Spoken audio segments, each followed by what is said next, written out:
बिस्मिल्लाहिर्रहमानिर्रहीम। अस्सलाम वालेकुम स्टूडेंट्स। आज हमारा नेक्स्ट टॉपिक है that is about the artificial selection.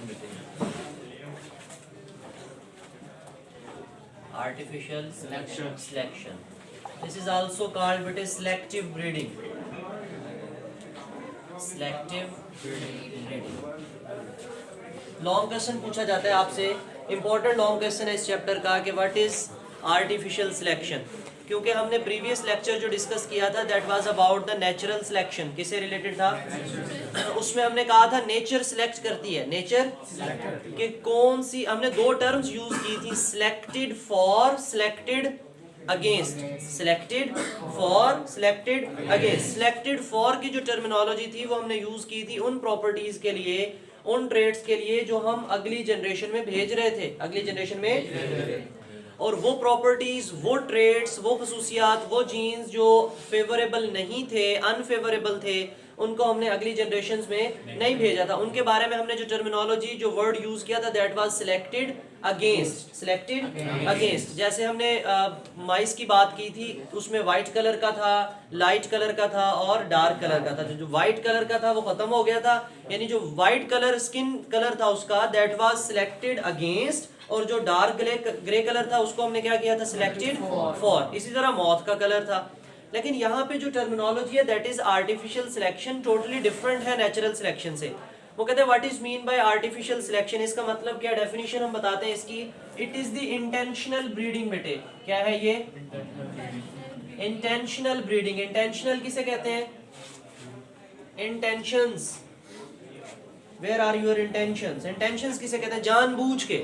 Intention किसे कहते हैं? Intentional breeding. जैसे कहते हैं ना तवज्जो क्लास में रखो, तो जो आपकी तवज्जो है उसको हम इंटेंशन बोलते हैं। उसको क्या बोलते हैं? तो इंटेंशनल ब्रीडिंग, हम होशो हवास में रहते हुए, हम जानबूझ के, खुद अपनी मर्जी से, इंटेंशनली क्या करवाते हैं? हम ब्रीडिंग करवाते हैं, जानदारों के दरमियान क्रॉस करवाते हैं, जानदारों के दरमियान। उसका मकसद क्या होता है? इंटेंशनल ब्रीडिंग करवाते हैं हम किस किस के दरमियान में? Between the organisms. Between the organisms. किस पर्पस के लिए करवाते हैं? For the favourable traits. For the favourable traits कह लो, यानी जो फायदेमंद खसूसियात होती हैं उनके लिए।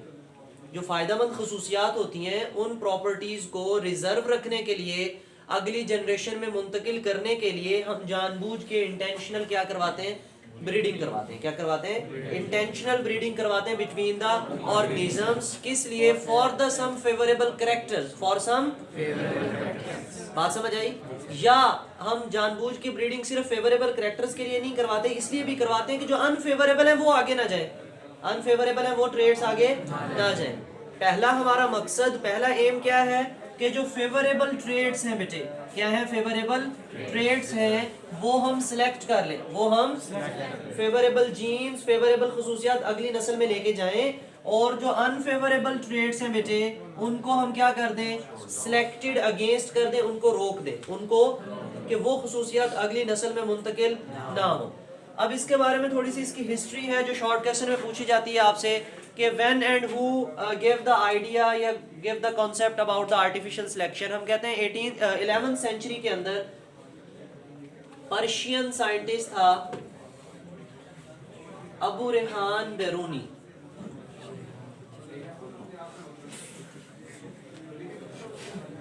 रेहान बेरूनी, इसने हमें आर्टिफिशियल सिलेक्शन या सिलेक्टिव ब्रीडिंग का कॉन्सेप्ट दिया।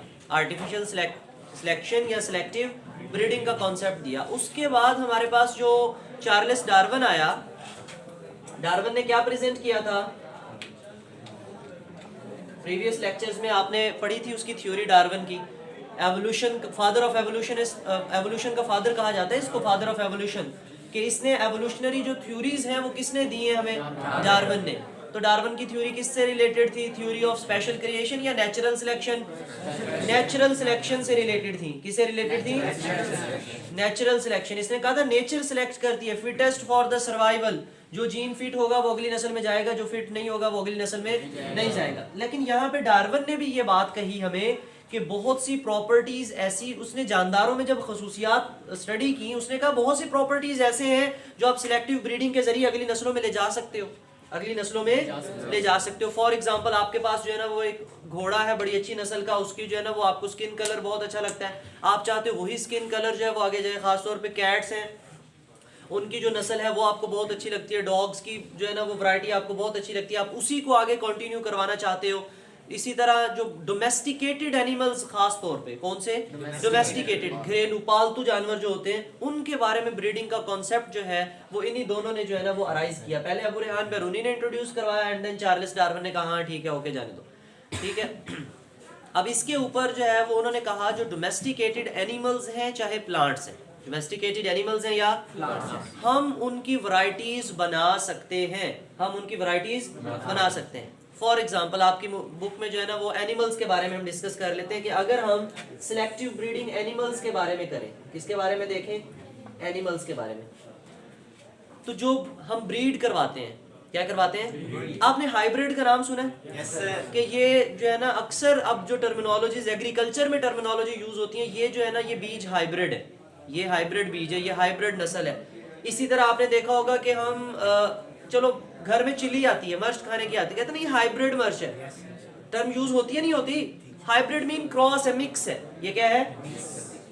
अब वो कहता है देखें जो आर्टिफिशियल सिलेक्शन है, जो क्या है, इसमें जो ट्रेड्स की सिलेक्शन है वो किसने करनी है, ह्यूमन बीइंग ने। किसने करनी है, यानी जो सिलेक्शन करनी है जीन्स की कि कौन कौन सी ट्रेड्स आगे जानी चाहिए, वो सिलेक्शन किसके बस में है, ह्यूमन के बस में, इंसान ने खुद करनी है।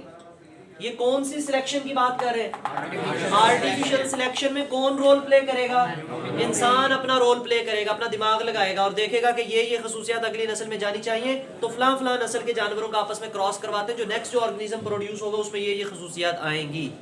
लेकिन नेचुरल सिलेक्शन में कौन सी चीज जो है वो सिलेक्ट करती है, नेचर, हमारा एनवायरनमेंट, हमारा एनवायरनमेंट खुद सिलेक्ट करता है ट्रेड्स को। बात समझ आई? आर्टिफिशियल सिलेक्शन में कौन सिलेक्ट करता है ट्रेड्स को, ह्यूमन। नेचुरल सिलेक्शन में एनवायरनमेंट सिलेक्ट करता है कि जो एनवायरनमेंट के अकॉर्डिंग फेवरेबल होंगी वो आगे जाएंगी, जो अनफेवरेबल होंगी वो खत्म हो जाएंगी। अब आ जाओ एनिमल्स के ऊपर।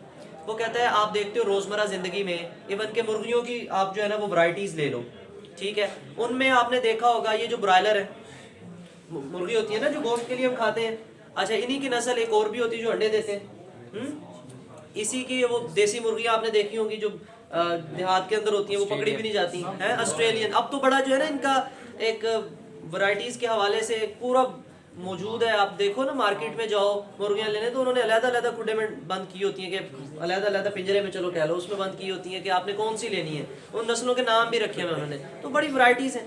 अब वो कहते हैं देखो हमने, हमारा मकसद क्या है, what is the main purpose, main M क्या है, हम चाहते हैं जो अच्छी खसूसियत है वो आगे जाए, अच्छी खसूसियत है वो अब अच्छी खसूसियत कैसे, आप हमारा ये जो सारे का सारा काम है इसका लिंक डायरेक्टली या इनडायरेक्टली बायोटेक्नोलॉजी से है। किससे है, हम चाहते हैं ऐसे जानदार प्रोड्यूस कर लें जो हमें ज्यादा फूड दें, जो हमें ज्यादा, एग्रीकल्चर वाला वो याद है आपको, कैरियर 9th में पढ़ा था, एग्रीकल्चर जो है स्मार्ट बाद में आया था, पहले पढ़ लिया था हमने, उसमें हमने ये बातें पढ़ी थी कि जो एग्रीकल्चर में हम डोमेस्टिकेटेड एनिमल्स होते हैं उनकी केयर और ब्रीडिंग करवाते हैं, और फिर वो ऐसे जानदार होते हैं जिनको हम as a source of food use करते हैं, एज अ सोर्स ऑफ, अब मुर्गी है सोर्स ऑफ फूड है या नहीं है, उसका गोश्त हम खा लेते हैं, अंडे हम खा लेते हैं, तो हम ऐसी मुर्गियां पैदा करना चाहेंगे जो ज्यादा गोश्त दे और ज्यादा अंडे दे, मोर प्रोटीन प्रोडक्शन हो, मोर प्रोटीन। इसी तरह हम ऐसे प्लांट्स जनरेट करवाएंगे। अब आपने देखा ना सब्जियां सारा साल ही मिल जाती हैं, ऐसा ही है ना, कोई भी सब्जी ऐसी नहीं है जो अब आपको सीजनल हो, ऑलमोस्ट सारी सब्जियां सारा साल अवेलेबल होती हैं। वो कैसे आई हैं, वो आर्टिफिशियल सिलेक्शन से आई हैं, वो उन्होंने आर्टिफिशियल सिलेक्शन से जो है ना वो ऐसे बीज बना लिए हैं, ऐसे सीड बना लिए हैं, ऐसे पौधे तैयार कर लिए हैं जो अनफेवरेबल कंडीशंस को इजीली पास ऑन कर जाते हैं। फॉर एग्जांपल एक ऐसा पौधा है जो सर्दी बर्दाश्त नहीं कर सकता, लेकिन उन्होंने जनरेशन आफ्टर जनरेशन ऐसे उसमें मॉडिफिकेशन की, ऐसे जीन सेलेक्ट किए उस सीड के लिए जो अब उसको सर्दियों के मौसम में सर्वाइव करवा देते हैं। इसी तरह गर्मियों के पौधे, वरना ऐसे होता था ना 6 महीने एक सब्जी मिलती थी, 6 महीने नहीं मिलती थी। अभी आम अगले दिन मैं देख रहा था कि वो सर्दियों में खाने के लिए भी आम आ जाने आने वाले वक्त में, और आ रहे हैं, ठीक है। वो जहांगीर तरीन साहब के बाग में उन्होंने जो है ना वो इजाद कर दी हैं, बना दी हैं उन्होंने नई वैरायटीज़ उनकी। वो देखने में आपको जो है ना वो ग्रीन लगेगा लेकिन मीठा होगा, वो आप सर्दियों में भी आम खाओगे, वरना आम कब मिलता है हमें खाने को?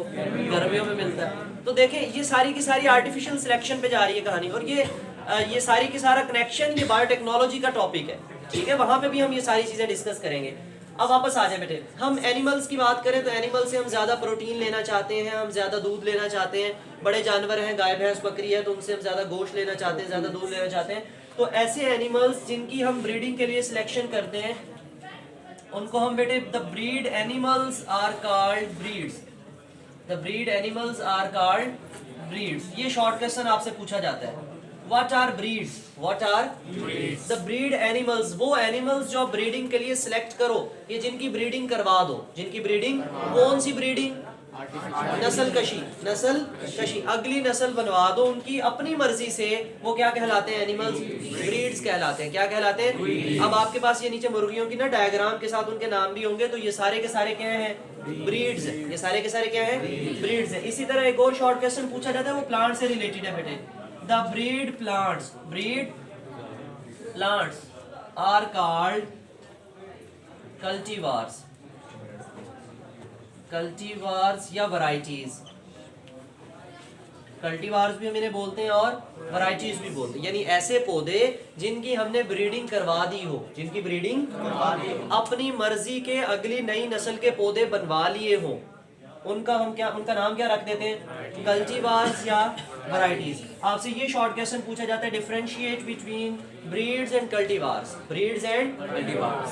The breed animals are called breeds, या the breeds of animals are called, और the breed plants are called cultivars या वैरायटीज। इनके साथ एग्जांपल्स हम दे सकते हैं एग्जांपल नहीं दे सकते? यहाँ पे एनिमल्स में कौन कौन से ऐसे एनिमल्स हैं जिनकी ब्रीडिंग करवा सकते हैं हम? हैन है, फैलोको, काफी सारे हैं आपके पास, जितने भी डोमेस्टिक हैं हम लिख सकते हैं यहाँ पे, ठीक है। उसके बाद हमारे पास क्या है? प्लांट्स। तो प्लांट्स के अंदर काफी सारे ऐसे प्लांट्स हैं जैसे राइस हो गया, वीट, मैंगो, जो भी है, चाहे वो फ्रूट प्लांट्स हैं, कॉलीफ्लावर। अच्छा, अब ये कॉलीफ्लावर की जो अगले पेज पे आपको इतनी सारी वैरायटीज दिखाई है ना, ये ब्रासिका से निकला है, ये सरसों के पौधे से इसकी वैरायटीज निकली हैं। किससे निकली है? अब देखो यही, this is called artificial selection. This is called artificial selection. कि आर्टिफिशियल सिलेक्शन के जरिए हमने एक सरसों का पौधा जो हम सिर्फ साग और उसको जो है ना वो सीड हम ऑयल लेने के लिए यूज करते हैं, उसके जरिए हमने ये सारी जो है ना वो गोभी की वैरायटीज बना ली हैं, और एक नहीं, एक से ज्यादा वैरायटीज हैं। तो ये सारी की सारी क्या कहलाएंगी? कल्टीवार्स या ये सारी की सारी हमने क्यों करवाई है? ताकि फेवरेबल ट्रेड्स हम आगे लेके जाएं और जो लेस फेवरेबल ट्रेड्स हैं उनको रोक दिया जाए, फेवरेबल ट्रेड्स को इनकरेज किया जाए, उनकी हौसला अफजाई की जाए, और जो अनफेवरेबल है उनकी हौसला शिकनी की जाए, उनको ना जाने दिया जाए, रोक लिया जाए, और जो अच्छी ट्रेड्स हैं उनको आगे मुंतकिल किया जाए। और जो आर्टिफिशियल सिलेक्शन है उसमें सिलेक्शन कौन करता है? नेचुरल सिलेक्शन में सिलेक्शन कौन करता है? एनवायरनमेंट करता है। और दो डेफिनेशंस और भी हैं, ब्रीड्स की और कल्टीवार्स की। इसके अलावा इसके इंट्रोडक्शन में कब बता देंगे? 11वीं सेंचुरी की बात है ये सारी की सारी। अबू रेहान बेरूनी ने जो है इसका सबसे पहले कॉन्सेप्ट दिया, ये पर्शियन साइंटिस्ट था। कौन था? इसकी रीडिंग कर लेते हैं, पेज नंबर है बेटे 108। पूरा लॉन्ग क्वेश्चन बन जाएगा आपके पास ये 4-5 हेडिंग्स के साथ। The term artificial selection was expressed by the Persian scientist Abu Rehan Biruni in 11th century। कब की बात? ये 11th सेंचुरी की बात है। आपसे इंट्रोडक्शन में यही पूछा जाता है। उसके बाद बेटे Charles Darwin also use this term in his work on the natural selection. उसने नेचुरल सिलेक्शन में भी ये टर्म अपनी यूज की। उसने he noted that many domesticated animals, बहुत से जो एनिमल्स हैं डोमेस्टिकेटेड, पालतू जानवर हैं, and plants had special properties that were developed by, उनमें कुछ खास खसूसियात थी जो कैसे बनी थी? By means of artificial selection. वो दो बातें थी बेटे, intentional breeding among the individuals with the desirable characters, हमने जानबूझ के ब्रीडिंग करवाई जानदारों में ताकि हम अपनी ख्वाहिश की डिजायरेबल कैरेक्टर्स, जो हमारी अपनी ख्वाहिश के मुताबिक उनकी खसूसियात है वो आगे लेके आ सकें। एंड डिस्करेजिंग द ब्रीडिंग, और हमने डिस्करेज किया, रोक दिया, हौसला शिकनी की, of the individuals with the less desirable characters, जिनकी इतनी अच्छी खसूसियात, लेस डिजायरेबल कैरेक्टर्स जो थी उनको हमने रोक दिया। अब उसके बाद आर्टिफिशियल सिलेक्शन की डेफिनेशन अब शुरू हुई है बेटा। The artificial selection or the selective breeding means intentional breeding between the individuals for the certain traits, कुछ खास खसूसियात के लिए, या हम नई खसूसियत बनाना चाह रहे हो, for the combination of traits कुछ खसूसियात को मिलाना चाह रहे हो या कुछ खास खसूसियात को आगे लेके आना चाह रहे हैं, तो उनके लिए हम आर्टिफिशियल सिलेक्शन करते हैं. Selective breeding have revolutionized the agricultural and the livestock production throughout the world. Animals or the plants having the desirable characteristics are selected for breeding. उनको breeding के लिए select किया जाता है. In this way, the new generation with desirable characters are. अब यहाँ से अगली definition. In artificial selection, the breed animals are known as breeds, while the breed plants are known as varieties are cultivars. अब ये नीचे हमारे पास दोनों की examples हैं. पहले देखें numerous breeds of the sheep. अब breeds लिखा तो इसका मतलब animals की example देने जा रहा है. Goat, cow, hen have been produced by the artificial selection. क्यों? What is the reason? Significance क्या है? अहमियत क्या है? Importance क्या है? To increase the production of the wool. Wool कौन देता है हमें? Sheep. Meat, cow. Milk, cow. Hen क्या देती है? Eggs, etc. चले उसके बाद ये नीचे आपने देखो कितनी मुख्तलिफ नस्लें हैं सारी की सारी. Similarly, many plant varieties. बेटे varieties या ब्रैकेट में क्या लिखा है उसने? Cultivars have been produced for the better quantity and quality of the cereals. अनाज की जितनी भी फसलें हैं हम चाहते हैं ज़्यादा गंदम हो, ज़्यादा चावल हो, ज़्यादा दालें हो, ज़्यादा अनाज वाली फसलें हो, हमारी फ्रूट्स अच्छे हों, वेजिटेबल्स अच्छी हो जाएं, ये सारी चीज़ें. नेक्स्ट पेज पे देखें ज़रा, नीचे लिखा हुआ है फिगर के नीचे plant varieties produced through the artificial selection in the wild mustard. जो मस्टर्ड है वाइल्ड मस्टर्ड, उसके अंदर हमने आर्टिफिशियल सिलेक्शन के जरिए देखें एक मस्टर्ड सरसों के पौधे से हमने ये सारी गोभी की जो है ना वो नस्लें ईजाद की हैं. ये सारी आप देख लेना, केल है, कैबिज है और जनाब ब्रोकली है और कॉलीफ्लावर है, further varieties of the cauliflower and the फुलराबी है, ये सारी देख लें. बेटे साइड बॉक्स देखें पेज 108 पे. In artificial selection human favour the specific variations for the selection while in the natural selection the environment selects or rejects the variations. बेटे इस होल टॉपिक में कोई क्वेश्चन हो तो आप कमेंट सेक्शन में पूछ सकते हो. Thank you. Allah Hafiz.